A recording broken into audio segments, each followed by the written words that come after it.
Hey guys, ಎಲ್ಲರಿಗೂ ನಮಸ್ಕಾರ. ಇವತ್ತಿನ ಒಂದು ವಿಡಿಯೋದಲ್ಲಿ ತುಂಬಾ ಜನ ಬಂದು KCET ವಿದ್ಯಾರ್ಥಿಗಳು ಯಾವಾಗ ಕೌನ್ಸೆಲಿಂಗ್ ಸ್ಟಾರ್ಟ್ ಅಂತ ಕೇಳ್ತಿದ್ರಿ. ಇವತ್ತಿನ ಒಂದು ವಿಡಿಯೋದಲ್ಲಿ ಕಂಪ್ಲೀಟ್ ಇನ್ಫಾರ್ಮೇಶನ್ ತಿಳಿಸ್ಕೊಡ್ತೀನಿ. ಇನ್ನು ಚಾನಲ್ಗೆ ಸಬ್ಸ್ಕ್ರೈಬ್ ಮಾಡ್ಕೊಂಡಿಲ್ಲ ಅಂದ್ರೆ ಸಬ್ಸ್ಕ್ರೈಬ್ ಮಾಡ್ಕೊಂಡು ಪಕ್ಕದಲ್ಲಿರುವಂತ ಒಂದು ಬೆಲ್ ಐಕಾನ್ ಕ್ಲಿಕ್ ಮಾಡೋದು ಮರಿಬೇಡಿ. ಬನ್ನಿ ವಿಡಿಯೋನ ಸ್ಟಾರ್ಟ್ ಮಾಡೋಣಂತೆ.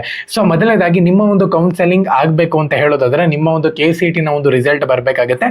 ಅದಾದ್ಮೇಲೆ ವೆರಿಫಿಕೇಶನ್ ಸ್ಲಿಪ್ ಬಂದ ಆದ್ಮೇಲೆ ನಿಮ್ಮ ಒಂದು ಕೌನ್ಸೆಲಿಂಗ್ ಅನ್ನುವಂಥದ್ದು ಸ್ಟಾರ್ಟ್ ಆಗುತ್ತೆ ಅಂತಾನೆ ಹೇಳ್ಬೋದು. ಈ ಸತಿ ಪ್ರಸನ್ನ ಸರ್ ಕರೆಕ್ಟ್ ಆಗಿ ಹೇಳಿದ್ದಾರೆ. ಒಂದು ವೇಳೆ ನನ್ನ ನೀಟ್ ನ ಒಂದು ಎಕ್ಸಾಮು ಮತ್ತೆ ರಿಸಲ್ಟ್ ನಮ್ಮ ಒಂದು ರಿಸಲ್ಟ್ ಮತ್ತೆ ಕೌನ್ಸಿಲಿಂಗ್ ಹತ್ತತ್ರ ಮ್ಯಾಚ್ ಆಗ್ಲಿಲ್ಲ ಅಂತ ಹೇಳೋದಾದ್ರೆ ನಾವು ಕಂಬೈನ್ ಕೌನ್ಸಿಲಿಂಗ್ ಮಾಡೋದಿಲ್ಲ, ನಮ್ಮ ಪಾಡಿಗೆ ನಾವು ಕೌನ್ಸಿಲಿಂಗ್ ಮಾಡ್ಕೊಂಡು ಹೋಗ್ತೀವಿ ಅಂತ ಹೇಳ್ಬಿಟ್ಟು ಕ್ಲಿಯರ್ ಆಗಿ ಅನೌನ್ಸ್ಮೆಂಟ್ ಮಾಡಿದ್ದಾರೆ ಅಂತಾನೆ ಹೇಳ್ಬೋದು. ಸೊ ಹಂಗಾಗಿನೇ ನನ್ನ ಪ್ರಕಾರ ಈ ಸತಿ ಕಂಬೈನ್ ಕೌನ್ಸಿಲಿಂಗ್ ಇರೋದಿಲ್ಲ, ಡೈರೆಕ್ಟ್ ಆಗಿ KCET ಕೌನ್ಸಿಲಿಂಗ್ ಅನ್ನುವಂಥದ್ದು ಸ್ಟಾರ್ಟ್ ಆಗ್ಬಿಡುತ್ತೆ. ಇದಕ್ಕೆ ಪ್ರಿಪ್ರೇಷನ್ ಇರಬೇಕಾಗುತ್ತೆ ನಿಮ್ದು, ಓಕೆನಾ.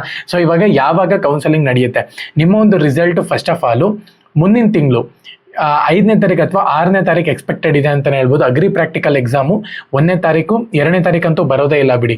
ಇನ್ನು 3ನೇ ತಾರೀಕು ಡೌಟು, 4 ಅಥವಾ 5ನೇ ತಾರೀಕು ಒಳಗಡೆ ನಾವು ಎಕ್ಸ್ಪೆಕ್ಟ್ ಮಾಡಬಹುದು. ಸೊ ಹಂಗಿದ್ರು ಕೂಡ 6ನೇ ತಾರೀಕು ಒಳಗಡೆ ತುಂಬಾ ಚಾನ್ಸಸ್ ಇದೆ ಬರುವಂಥದ್ದು. ಸೊ ಹಂಗಾಗಿನೇ KCET ರಿಸಲ್ಟ್ ಅನೌನ್ಸ್ಮೆಂಟ್ ಆದಮೇಲೆ 3rd ವೀಕ್ನಲ್ಲಿ ನಿಮ್ಮ ಒಂದು ಕೌನ್ಸಿಲಿಂಗ್ ಅನ್ನುವಂಥದ್ದು ಸ್ಟಾರ್ಟ್ ಆಗುತ್ತೆ ಅಂತಲೇ ಹೇಳ್ಬೋದು. ರಿಸಲ್ಟ್ ಬಂದಿದ ತಕ್ಷಣ ಕೌನ್ಸಿಲಿಂಗ್ ಅನ್ನುವಂಥದ್ದು ಸ್ಟಾರ್ಟ್ ಮಾಡಲ್ಲ. ಸೊ ಅದರಲ್ಲಿ ನೀವು ಡಾಕ್ಯುಮೆಂಟ್ಸು ಮತ್ತು ಕೋಟಗಳನ್ನೆಲ್ಲನೂ ಕೂಡ ಕ್ಲೈಮ್ ಮಾಡೋದಿರುತ್ತೆ, ಅವನ್ನೆಲ್ಲನೂ ಕೂಡ ಕ್ಲೈಮ್ ಮಾಡಬೇಕಾಗುತ್ತೆ. KE ಆಫೀಸ್ಗೆ ಹೋಗಿನೇ ಕ್ಲೈಮ್ ಮಾಡಬೇಕಾಗುತ್ತೆ, ಅದನ್ನು ಎಲ್ಲ ಡಾಕ್ಯುಮೆಂಟ್ಸ್ ನಿಮ್ಮ ಹತ್ರ ಇರಬೇಕಾಗುತ್ತೆ. ಸೊ ಇವನ್ನೆಲ್ಲನೂ ತೊಗೊಂಡು ನೀವು ಕ್ಲೀನಾಗಿ ಡಾಕ್ಯುಮೆಂಟ್ ವೆರಿಫಿಕೇಶನ್ ಮಾಡಿಸಿ, ವೆರಿಫಿಕೇಶನ್ ಸ್ಲಿಪ್ಪಿಂದ ಲಾಗಿನ್ ಆಗಿ ಪ್ರತಿಯೊಂದನ್ನು ಕೂಡ ಡೀಟೇಲ್ಸ್ನ ಕರೆಕ್ಟಾಗಿ ಎಂಟ್ರಿ ಮಾಡಿ ಆದಮೇಲೆ ಆಪ್ಷನ್ ಎಂಟ್ರಿ ಆಗುತ್ತೆ. ಅದಾದಮೇಲೆ ನಿಮ್ಮ ಒಂದು ಕೌನ್ಸಿಲಿಂಗ್ ಅನ್ನುವಂಥದ್ದು ನಾರ್ಮಲ್ ಆಗಿ ಸ್ಟಾರ್ಟ್ ಆಗ್ತಾ ಹೋಗುತ್ತೆ. ಸೊ ಈ ರೀತಿ ಪ್ರೋಸೆಸ್ ಇರೋದ್ರಿಂದ ನನ್ನ ಪ್ರಕಾರ ನೆಕ್ಸ್ಟ್ ಮಂತ್ 3rd ವೀಕ್ನಲ್ಲಿ ನಿಮ್ಮ ಒಂದು ಕೌನ್ಸಿಲಿಂಗ್ ಅನ್ನುವಂಥದ್ದು ಸ್ಟಾರ್ಟ್ ಆಗುತ್ತೆ ಅಂತ ಹೇಳ್ಬೋದು.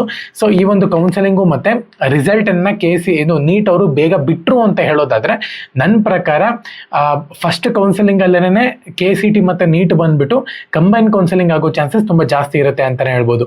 ಸೊ ಹಂಗಾಗಿನೇ ಅದಕ್ಕೋಸ್ಕರನೇ ಅವರು ವೆಯ್ಟ್ ಮಾಡ್ತಿದ್ದಾರೆ, ಬೇಗ ಎಕ್ಸಾಮ್ ಮುಗಿದ್ಬಿಟ್ಟು ನಿಮ್ಮ ಒಂದು ಕೌನ್ಸಿಲಿಂಗ್ ಸ್ಟಾರ್ಟ್ ಆಗಿ ಕಂಬೈನ್ ಕೌನ್ಸಿಲಿಂಗ್ ಮಾಡೋಣ ಅಂತ ಹೇಳ್ಬಿಟ್ಟು ನೋಡೋಣಂತೆ. ಚಾನಲ್ಗೆ ಸಬ್ಸ್ಕ್ರೈಬ್ ಮಾಡ್ಕೊಂಡಿಲ್ಲ ಅಂದರೆ ಸಬ್ಸ್ಕ್ರೈಬ್ ಮಾಡಿಕೊಂಡು ಪಕ್ಕದಲ್ಲಿರುವಂಥ ಒಂದು ಬೆಲ್ ಐಕಾನ್ ಕ್ಲಿಕ್ ಮಾಡೋದು ಮರಿಬೇಡಿ. ಎಲ್ಲರಿಗೂ ಕೂಡ ಆಲ್ ದಿ ಬೆಸ್ಟ್. ಜೈ ಹಿಂದ್, ಮುಂದೆ ಮಾತರಂ.